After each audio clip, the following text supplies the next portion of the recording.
Okay, so now we're going to continue reading the book that we started a bit ago. Don't sweat the small stuff, and it's all small stuff. This will be part 2, chapter 11, or number 11. Imagine that everyone is enlightened except you. This strategy gives you a chance to practice something that is probably completely unacceptable to you. However, if you give it a try, you might find that it's one of the most helpful exercises in self-improvement. As the title suggests, the idea is to imagine that everyone you know and everyone you meet is perfectly enlightened. That is everyone except you. The people you meet are all here to teach you something. Perhaps the obnoxious driver or disrespectful teenager is here to teach you about patience. The punk rocker might be here to teach you to be less judgmental. Your job is to try to determine what the people in your life are trying to teach you. You'll find that if you do this, you'll be far less annoyed, bothered, and frustrated by the actions and imperfections of other people. You can actually get yourself in the habit of approaching life in this manner, and if you do, you'll be glad you did. Often, once you discover what someone is trying to teach you, it's easy to let go of your frustration. For example, suppose you're in the post office and the postal clerk appears to be intentionally moving slowly. Rather than feeling frustrated, ask yourself the question, what is he trying to teach me? Maybe you need to learn about compassion, how hard it would be to have a job that you don't like, or perhaps you could learn a little more about being patient. Standing in line is an excellent opportunity to break your habit of feeling impatient. You may be surprised at how fun and easy this is. All you're really doing is changing your perception from why are they doing this to what are they trying to teach me. Take a look around today at all the enlightened people. Number 12. Let others be right most of the time. One of the most important questions you can ever ask yourself is, do I want to be right or do I want to be happy? Many times the two are mutually exclusive. Being right, defending our positions takes an enormous amount of mental energy and often alienates us from the people in our lives. Needing to be right or needing someone else to be wrong encourages others to become defensive and puts pressure on us to keep defending. Yet, many of us, me too at times, spend a great deal of time and energy attempting to prove or point out that we are right and or others are wrong. Many people, consciously or unconsciously, believe that it's somehow their job to show others how their positions, statements, and points of view are incorrect, and that in doing so, the person they are correcting is going to somehow appreciate it or at least learn something. Wrong.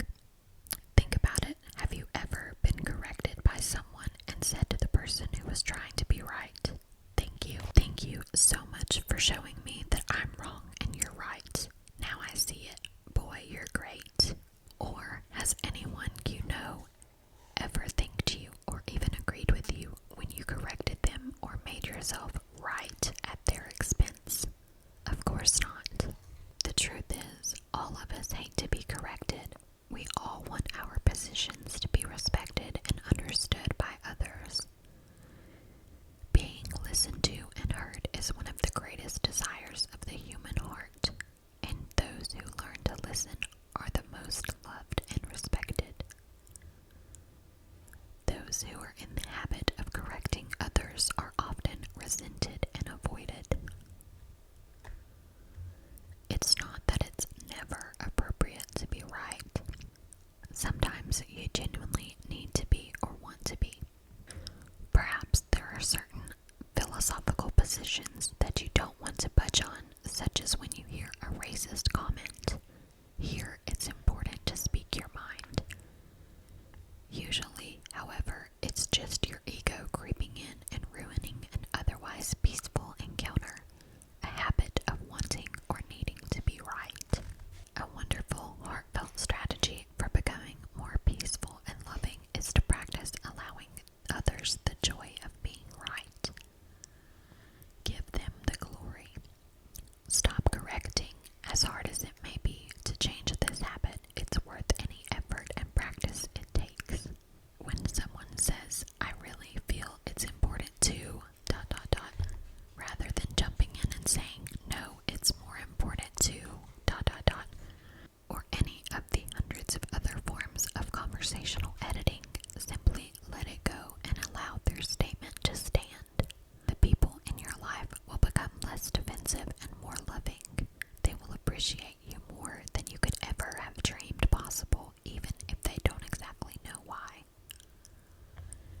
situations, life is extremely frustrating. You are easily annoyed, bothered, and irritated. Patience adds a dimension of ease and acceptance to your life.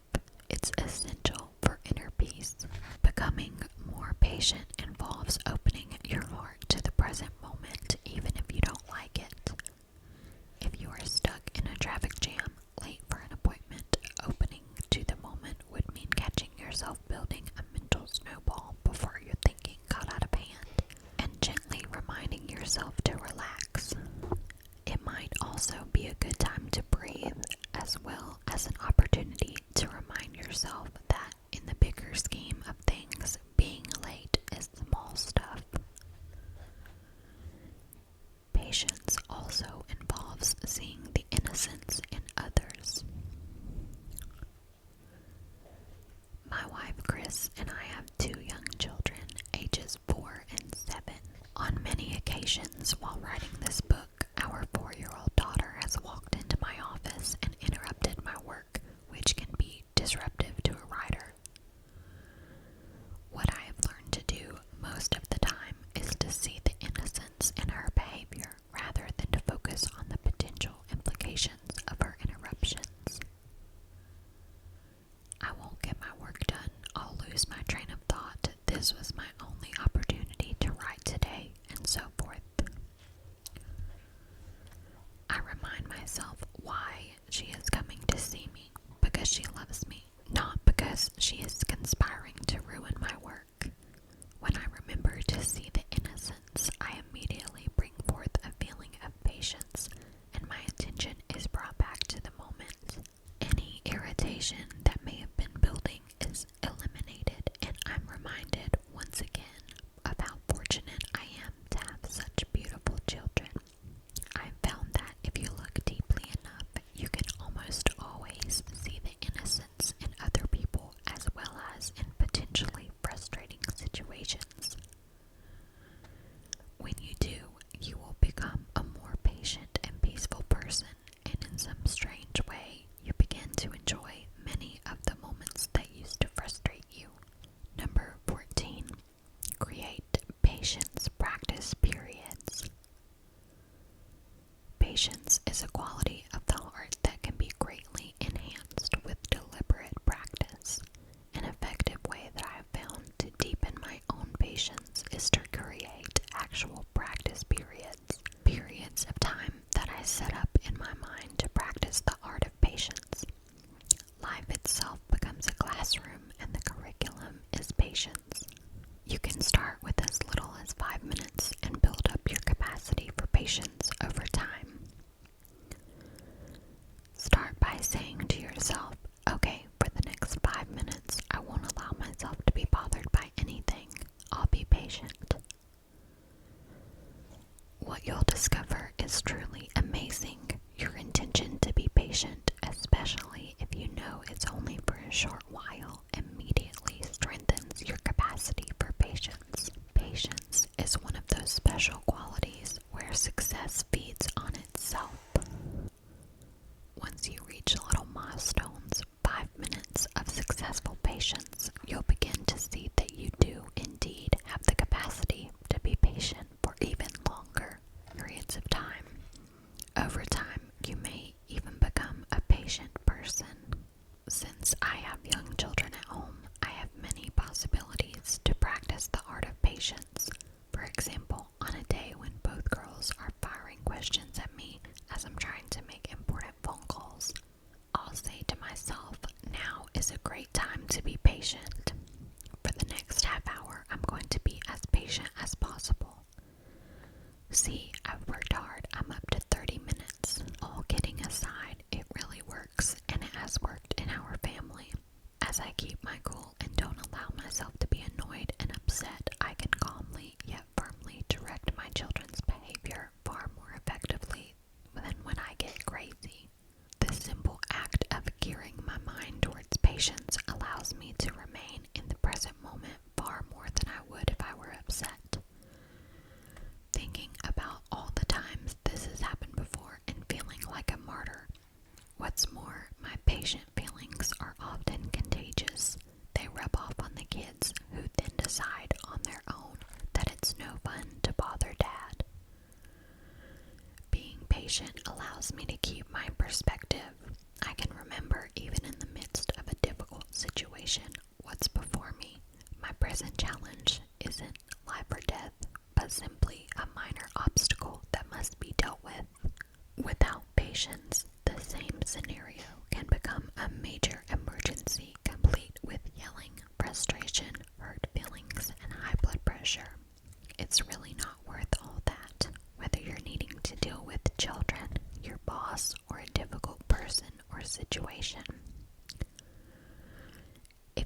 want to sweat the small stuff, improving your patience level is a great way to start.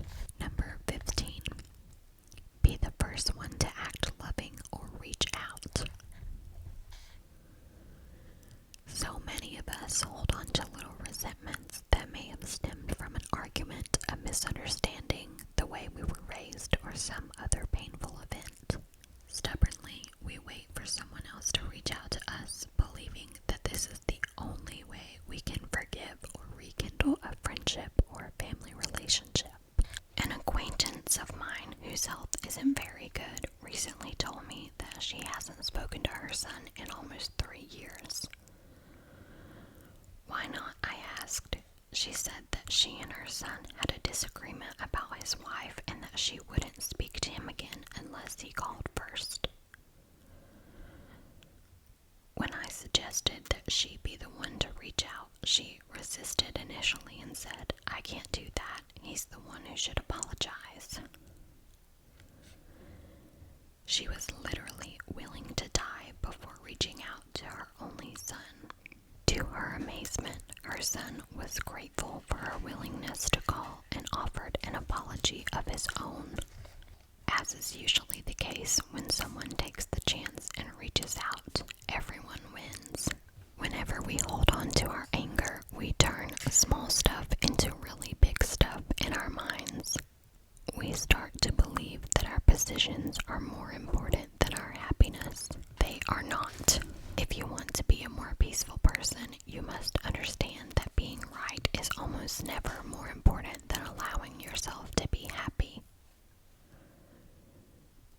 The way to be happy is to let go and reach out. Let other people be right. This doesn't mean that you're wrong. Everything will be fine. You'll experience the peace of letting go as well as the joy of letting others be right. You'll also notice that as you reach out and let others be right, they will become less defensive and more loving towards you. They might even reach back. But if for some reason they don't, that's okay too. You'll have the inner satisfaction of knowing that you have done your part to create a more loving world, and certainly you'll be more peaceful yourself. Number 16. Ask yourself the question, will this matter a year from now? Almost every day I play a game with myself that I call Time Warp. I made it up in response to my consistent, erroneous belief that what I was all worked up about was really important. To play Time Warp, all you have to do is imagine that whatever circumstance you are dealing with isn't happening right now, but a year from now. Then simply ask yourself, is this situation really as important as I'm making it out to be? Once in a great while, it may be, but a vast majority of the time, it simply isn't.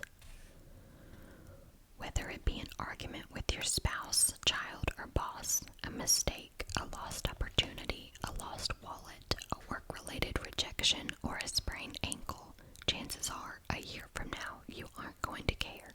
It will be one more irrelevant detail in your life. While this simple game won't solve all your problems, it can give you an enormous amount of needed perspective. I find myself laughing at things that I used to take far too seriously. Now, rather than using up my energy feeling angry and overwhelmed, I can use it instead on spending time with my wife and children or encouraging and creative thinking. Number 17, surrender to the fact that life isn't fair. A friend of mine, in response to a conversation we were having about the injustices of life, asked me the question, who said life was going to be fair, or that it was even meant to be fair? Her question was a good one. It reminded me of something I was taught as a youngster. Life isn't fair. It's a bummer, but it's absolutely true. Ironically, recognizing this sobering fact can be a very liberating insight. One of the mistakes many of us make is that we feel sorry for ourselves or for others, thinking that life should be fair or that someday it will be. It's not, and it won't. When we make this mistake, we tend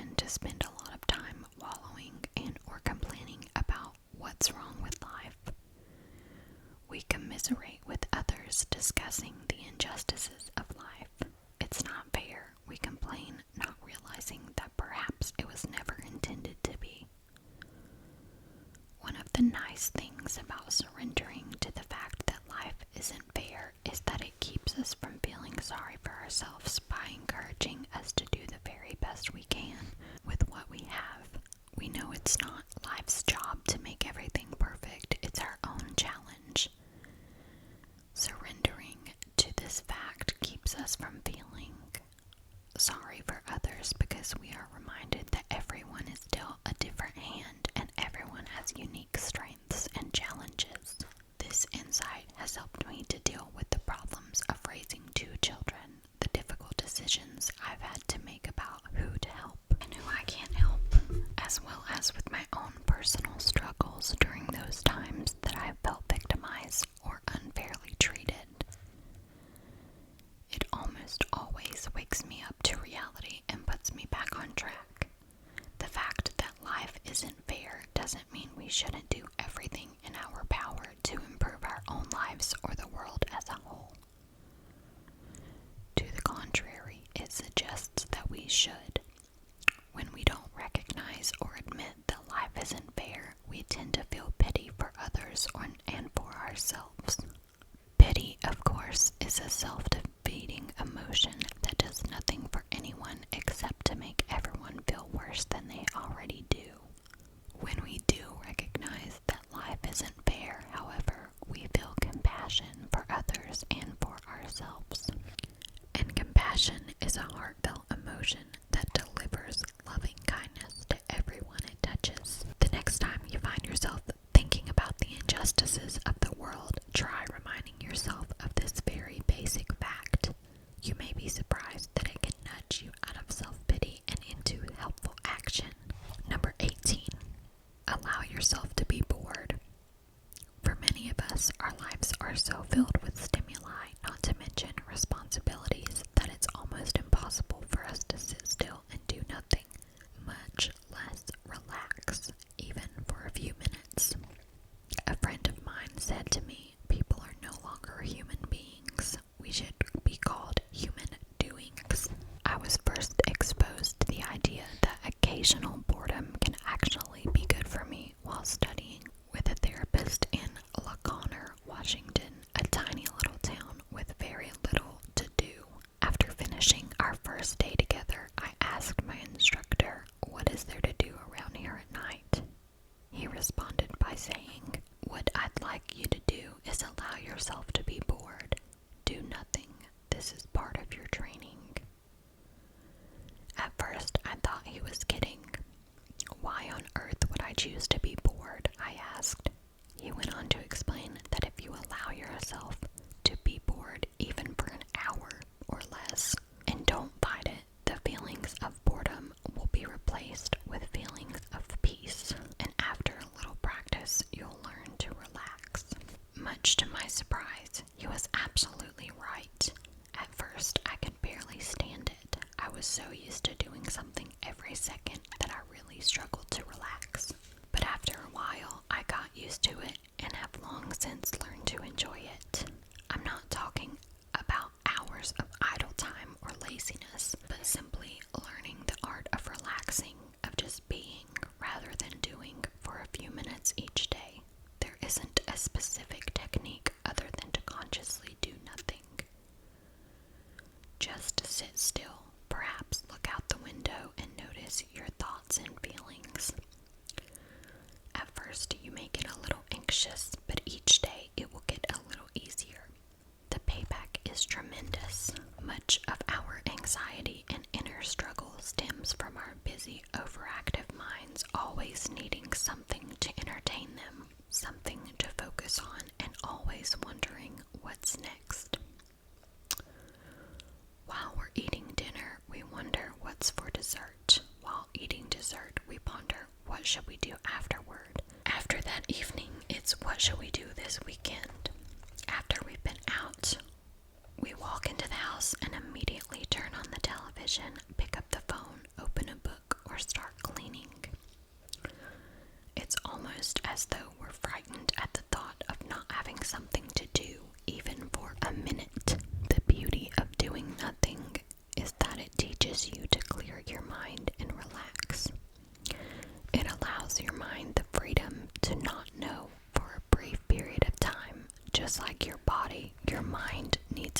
occasional break from its hectic routine. When you allow your mind to take a break, it comes back stronger, sharper, more focused, and creative.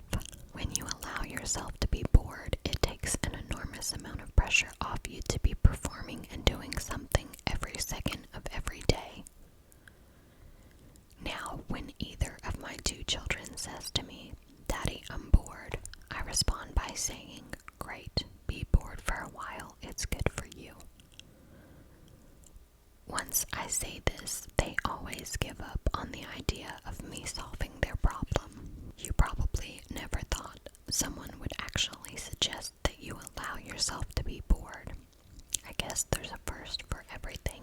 Number 19. Lower your tolerance to stress. It seems that we have it backwards in our society. We tend to look up to people who are under a great deal of stress, who can handle loads of stress, and those who are under a great deal of pressure. When someone says, "I've been working really hard," or "I'm really stressed out," we are taught to admire, even emulate their behavior. In my work as a stress consultant, I hear the proud words, "I have a very high tolerance to stress," almost every day. It probably won't come as a surprise that when these stressed out people first arrive at my office, more often than not, what they are hoping for are strategies to raise their tolerance to stress even higher so they can handle even more. Fortunately, there is an inviolable law in our emotional environment that goes something like this. Our current level of stress will be exactly that of our tolerance to stress. You'll notice that the people who say, "I can handle lots of stress," will always be under a great deal of it. So if you teach people to raise their tolerance to stress, that's exactly what will happen. They will accept even more confusion and responsibility until, again, their external level of stress matches that of their tolerance.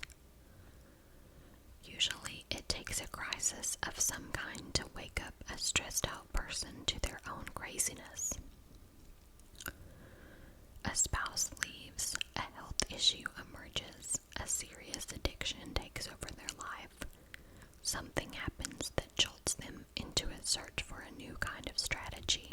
It may seem strange, but if you were to enroll in the average stress management workshop, what you would probably learn is to raise your tolerance to stress. It seems that even stress consultants are stressed out. What you want to start doing is noticing your stress early before it gets out of hand. When you feel your mind moving too quickly, it's time to back off and regain your bearings. When your schedule is getting out of hand, it's a signal that it's time to slow down and reevaluate what's important rather than power through everything on the list. When you're feeling out of control and resentful of all you have to do, rather than roll up your sleeves and get to it, a better strategy is to relax, take a few deep breaths, and go for a short walk.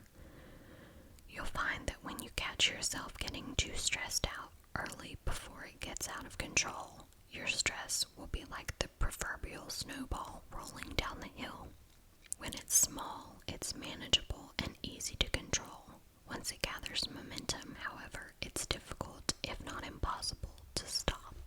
There's no need to worry that you won't get it all done. When your mind is clear and peaceful and your stress level is reduced, you'll be more effective and you'll have more fun. As you lower your tolerance to stress, you will find that you'll have far less stress to handle, as well as creative ideas for handling the stress that is left over. Number 20. Once a week, write a heartfelt letter. This is an exercise that has helped to change many lives, assisting people in becoming more peaceful and loving. Taking a few minutes each week to write a heartfelt letter does many things for you. Picking up a pen or typing on a keyboard slows you down long enough to remember the beautiful people in your life. The act of sitting down to write helps to fill your life with gratitude. Once you decide to try this, you'll probably be amazed at how many people appear on your list. I had one client who said, "I probably don't have enough weeks left in my life to write everyone on my list." This may or may not be true for you, but chances are there are a number of people in your life or from your past who are quite deserving of a friendly, heartfelt letter. Even if you don't have people in your life to whom you feel you can write, go ahead and write the letter to someone you don't know instead. Perhaps to an author who may not even be living, whose work you admire, or to a great inventor or thinker from the past or present. Part of the value of the letter is to gear your thinking toward gratitude. Writing the letter, even if it isn't sent, would do just that. The purpose of your letter is very simple: to express love and gratitude. Don't worry if you're awkward at writing letters. This isn't a contest from the head, but a gift from the heart. If you can't think of much to say, start with short little notes like, "Dear Jasmine, I woke up this morning thinking of how lucky I am to have people like you in my life. Thank you so much for being my friend. I am truly blessed, and I wish for you all the happiness and joy that life can bring. Love, Richard." Not only does writing and sending a note like this focus your attention on what's right in your life, but the person receiving it will, in all likelihood, be extremely touched and grateful. Often, this simple action starts a spiral of loving actions